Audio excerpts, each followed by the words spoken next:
Mean राशि वालों, आपको हम ये बताने जा रहे हैं कि आप देवउठनी एकादशी ज़रूर करें। हम आपको बताते हैं कि कुछ ऐसे भी लोग हैं जो देवउठनी एकादशी, तुलसी विवाह नहीं करेंगे।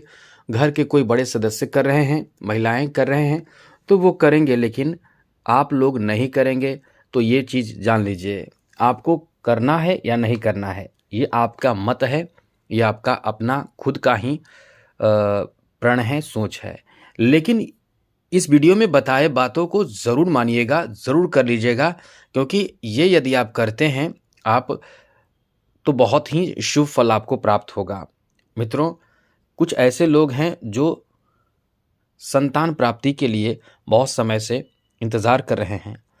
किसी को घर बनाना है, किसी का संतान नहीं हो रहा है, किसी का अपना घर नहीं है, किसी के पास अपना ज़मीन नहीं है, ज़मीन के लिए वो बहुत ज़्यादा सपने देख रहे हैं। कुछ लोग नौकरी के लिए बहुत परेशान हैं। कुछ लोग शादी के लिए, अच्छे रिश्ते प्राप्ति के लिए बहुत परेशान हैं। कुछ लोग कोर्ट कचहरी के कारण परेशान हैं। कुछ लोग स्वास्थ्य खराब होने के कारण परेशान हैं। कुछ लोग ग्रह दोष के कारण परेशान हैं। कुछ लोग पितृदोष के कारण परेशान हैं, यानी जीवन परेशानी से घिरी हुई है। तो ये जो देवउठनी एकादशी है, इस पर विशेष उपाय करने पर आपके ऊपर विशेष कृपा बरसेगी। आप सोचिए, जब भगवान सोए रहते हैं, अब आप उन्हें उठाइएगा। उठने के बाद आप उनको प्यार से कुछ ऐसे कार्य करें, कुछ ऐसी चीज़ें उन्हें चढ़ाकर, उन्हें प्रसन्न करके, उन्हें खुश करके, जो हम बताएंगे, आप उनसे जो मांगेंगे वो दे देंगे। आप सोचिए, आप अपने बारे में सोचिए कि जब आप सोए रहते हैं और कोई आपको उठाता है, बहुत प्यार से उठाता है, बहुत ही प्रेम से उठाता है, भाव से उठाता है, तो आप उठते हैं। उठने के बाद आपको जो आपके साथ व्यवहार किया जाता है, उसके अकॉर्डिंग आप कहीं न कहीं उसका फल देते हैं। तो वो ईश्वर हैं, भगवान हैं, देवता हैं।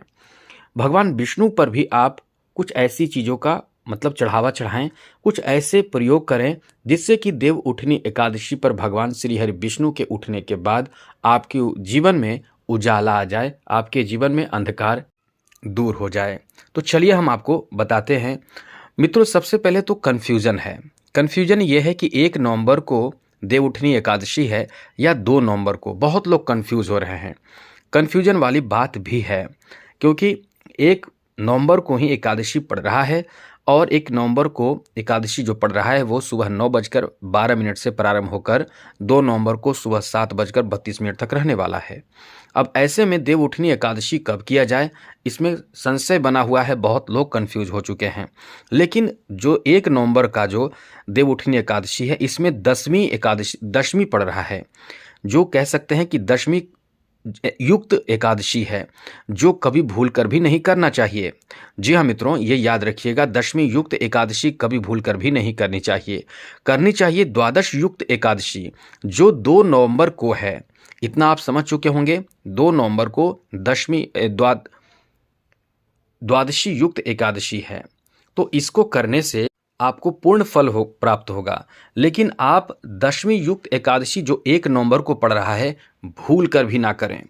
यह हम आपको यही कहेंगे, ना करें। लेकिन आप एकादशी ना करें, लेकिन तुलसी विवाह रात्रि में कर सकते हैं। कब? 1 नवंबर को। 1 नवंबर से लेकर आप पूर्णिमा तक कर सकते हैं, कभी भी। लेकिन जो लोग करेंगे, जो वैष्णव लोग करेंगे, वो 2 नवंबर को व्रत रखेंगे। और 2 नवंबर को व्रत रखेंगे तो उसमें आपको पहले से तैयारी रखना चाहिए। तुलसी 108 तुलसी चढ़ाना चाहिए। इससे बहुत फ़ायदा आपको मिलेगा। फ़ायदा क्या मिलेगा? बहुत प्रसन्न होंगे। जब जिनकी पूजा आप कर रहे हैं वो प्रसन्न ही ना हो, तो आपकी पूजा व्यर्थ हो जाते हैं। इसलिए आपको तुलसी पत्र को शनिवार को ही तोड़ कर रख लेनी चाहिए। 108 पत्ते चढ़ाने हैं आपको, तो जितना ज़्यादा हो सके 108 से ज़्यादा ही चढ़ाइए, लेकिन तोड़ कर रख लीजिएगा ज़रूर। अब आपको चाहिए क्या? जो चाहिए, जैसे घर चाहिए, संतान चाहिए, जो सुख चाहिए, जो परेशानी चल रही है आपके जीवन में, उन परेशानियों से मुक्ति के लिए आप ये सब जरूर कीजिएगा। हम तो कहेंगे कि व्रत की प्रारंभ, यदि आप कभी व्रत नहीं किए, आज तक नहीं किए एकादशी व्रत, तो इसमें शुरू कर सकते हैं। आपको शुरू करना चाहिए। एकादशी व्रत का इतना महत्व है मित्रों, इतना महत्व है कि एकादशी जो लोग करते हैं, हमने आपको बता दें, जो लोग 24 एकादशी करते हैं, जो लोग पूरे वर्ष एकादशी करते हैं, उनमें इतना पावर, इतना सामर्थ्य, इतना शक्ति होता है कि यदि ऐसा तो करना नहीं चाहिए, लेकिन हम ये भी आपको बता दें, यदि वो जिसको जो श्राप दे देंगे, जिसको आशीर्वाद दे देंगे, दोनों लगता है, 100% लगता है जिसके उनके।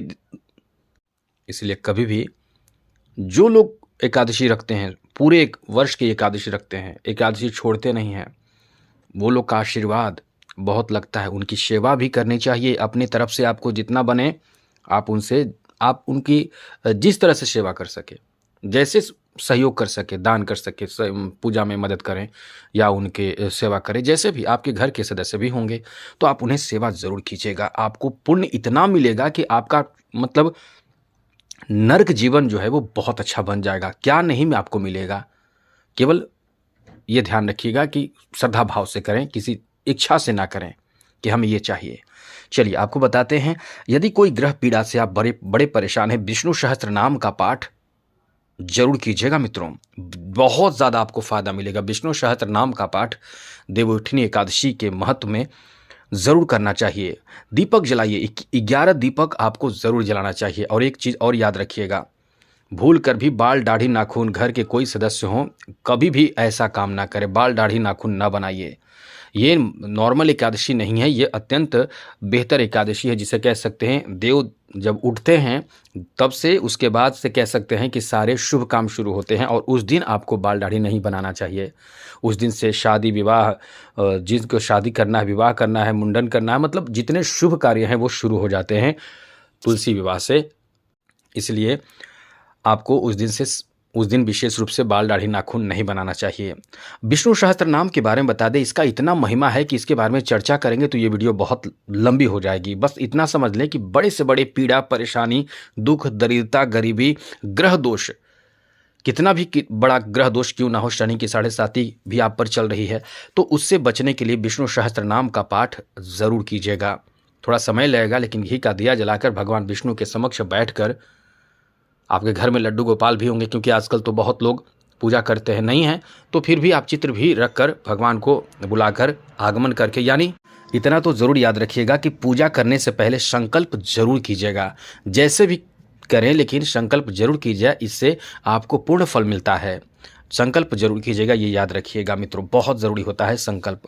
उसके बाद आप घी का दिया पर दीपक भी जलाइए, साथ साथ केसर का प्रयोग भी कीजिए, हल्दी का प्रयोग भी पूजा में ज़रूर कीजिएगा, इसे छोड़िएगा नहीं। जिनको संतान नहीं है वो गोपाल मंत्र का प्रयोग जरूर कीजिएगा। जी हाँ मित्रों, ओम देव की सुत गोविंद वासुदेव जगतपते देहि में तनियम कृष्णम त्वाम्यहम शरणम गतः, ये मंत्र का प्रयोग जरूर कीजिएगा। कम से कम 11 माला जरूर कीजिएगा, आपको जरूर करना चाहिए देवउठनी एकादशी के दिन। मित्रों आपको बता दें, कुछ ऐसे लोग जो बहुत तरह के परेशानी से पड़े हुए हैं, एक नहीं कई परेशानियों से जूझ रहे हैं, वो ये मंत्र जरूर करें, ओम नमो भगवते वासुदेवाय नमः। इससे भगवान बहुत जल्द प्रसन्न होते हैं और कई तरह के बाधाओं से आपको मुक्ति दिला देते हैं। तो ये बहुत ही महत्वपूर्ण मंत्र माना जाता है। साथ साथ मित्रों, आप चाहें तो कृष्णाय वासुदेवाय हरे परमात्मने प्रणतः कलेश नाशाय गोविंदाय नमो नमः, ये मंत्र भी आप जरूर करें। कई तरह के घर में दुख, दरिद्रता, बाधा, कलेश, परेशानी, चिंता, मन अशांत और बीमारी, दुख जो भी हैं, उसके लिए भी ये मंत्र जरूर करें। कितना करें? कम से कम ये कहेंगे कि 11 माला जरूर करें। अब यदि आप कम से कम नहीं कर सकते हैं तो उससे कम क्या कहें, चलिए कम से कम 1 माला तो करिए, लेकिन ज़रूर कीजिए। साथ साथ आपको पीला वस्त्र, पीला मिठाई, पीला फल, ये सब चढ़ाना चाहिए। और आज के दिन दान जरूर कीजिएगा। और दान करने के बाद आप, पारण कब है ये समझ लीजिए, पारण है 3 नवंबर को। 3 नवंबर को सुबह 6:51 से 8:51 के बीच में पारण कर सकते हैं। तो इस तरह से इन सब चीज़ों को जरूर जानिए और आगे बढ़िए, आपका जीवन बहुत ही बेहतर होगा। और उन्हें मदद कीजिए जो लोग ये जानना चाहते हैं। तो जय माता दी, राधे कृष्णा, ओम नमः शिवाय।